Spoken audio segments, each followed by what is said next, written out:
All right. Hey, everybody. I'm here with Pamela at ASU+GSV. Pamela, why don't you just introduce yourself? Hi, all right. Well, it's so wonderful to be here. My name is Pamela Luckett, and I serve as the Chief Digital Engagement Officer for Dallas College.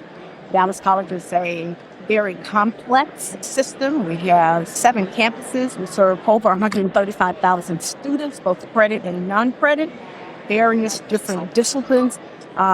One of the things that we really focus on removing barriers for students so that they can be successful in their academic pursuit. So your path to where you are right now, you were a CIO before. I was deputy CIO. Deputy CIO. Yeah, in fact, they play with the terminology. So Chief Innovation Officer, but I oversaw the technology team. What does your job entail?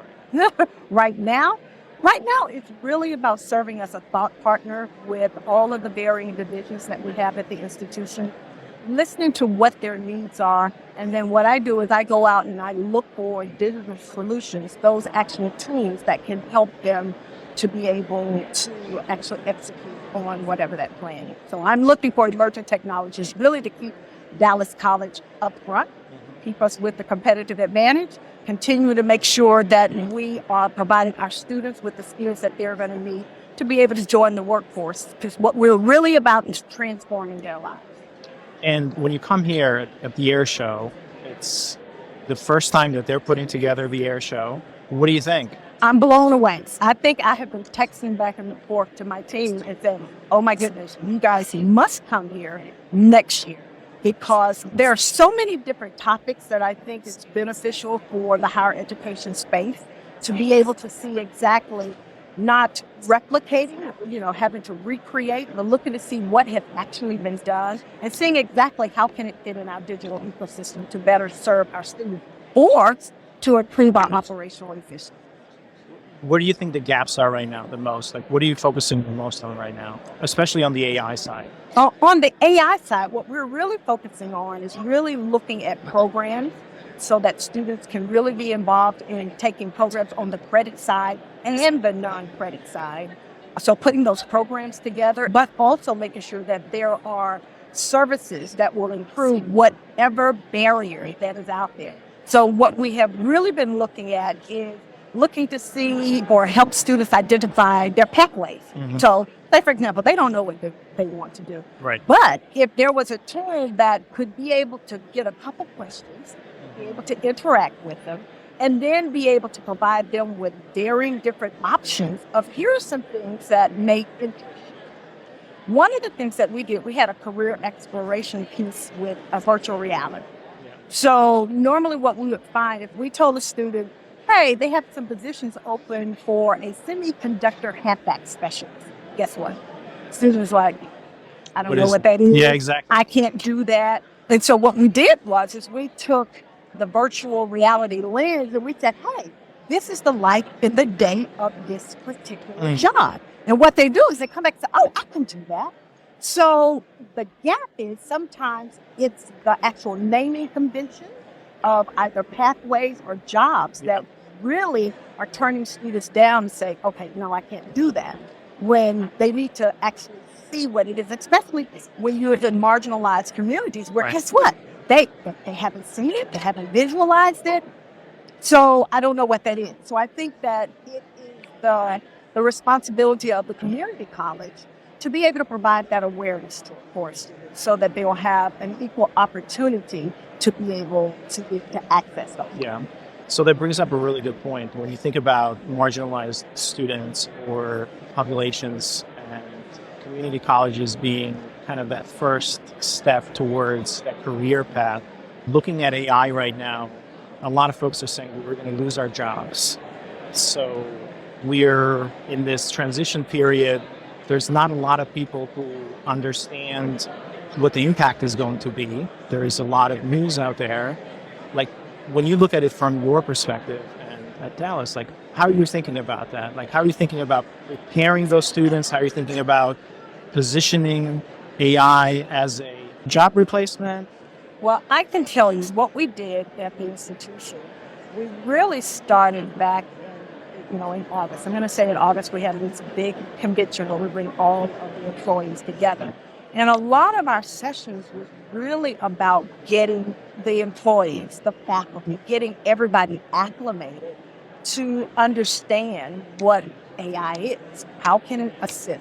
And we're trying to get everyone to look at this. This is a tool.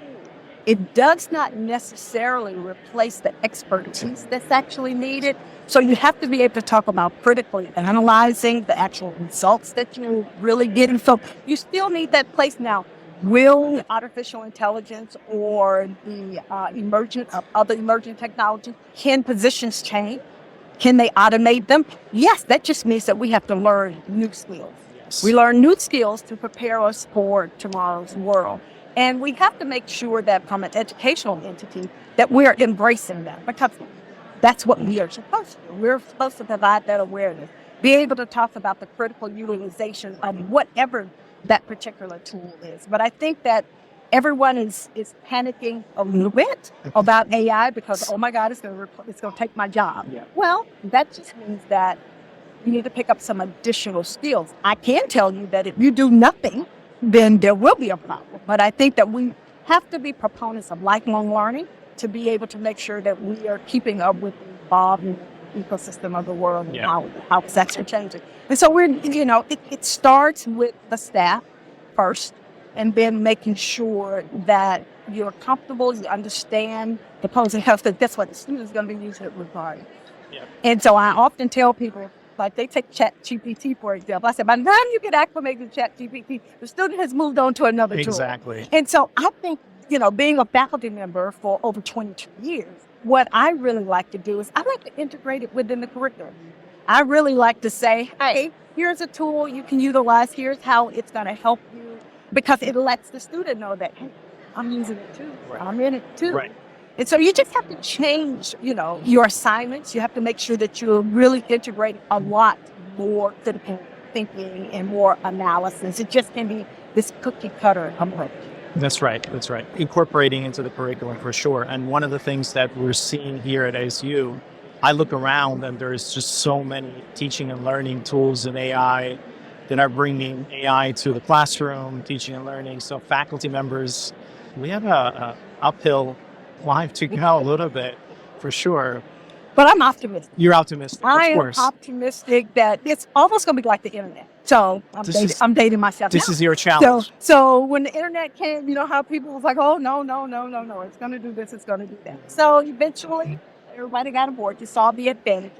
You also saw the disadvantages, and you were able to start to tell people you need to critically analyze. The data has not been verified or validated. And so you need to make sure that, guess what? This is a tool. This is a tool to be able to assist. But I think what's most important is that being able to critically analyze, being able to problem solve, being able to really question, what you're seeing. Right. So, well, the access part is really interesting as well. Those who have access to AI and those who don't. There's going to be the has and have-nots. And how do you think about that? Because now you can have an even bigger divide.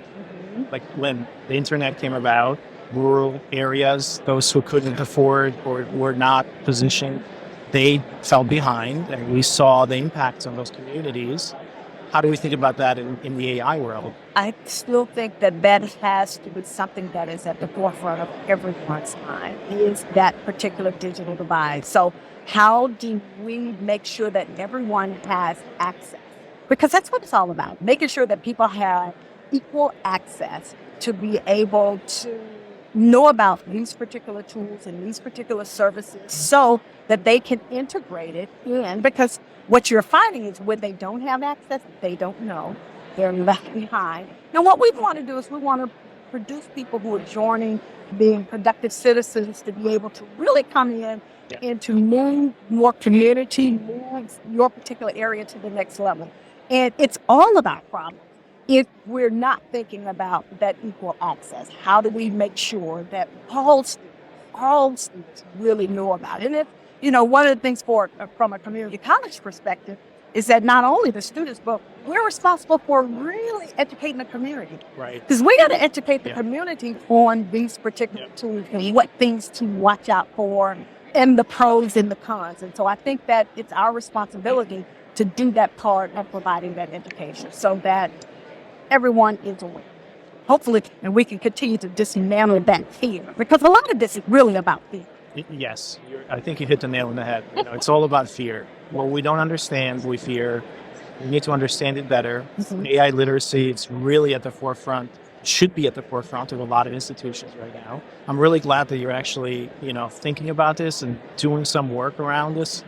As we close up, what are your suggestions for some of the other higher ed leaders out there, or folks who are in the position of kind of bringing the technology and adopting technology and bringing these institutions? I think that we must have the mindset that we are going to continue to innovate. We're going to continue to see how we can integrate those tools, making those tools aware, bringing some presence into the classroom, into the curriculum to make sure that students understand, making sure that the community understands. So I think that that's our responsibility. I don't think that we can back away from it, because you have another segment that's saying, oh no, I don't want to use this. But guess what? What's happening now, if you look at job postings now, they're wanting to know, do you know how to prompt?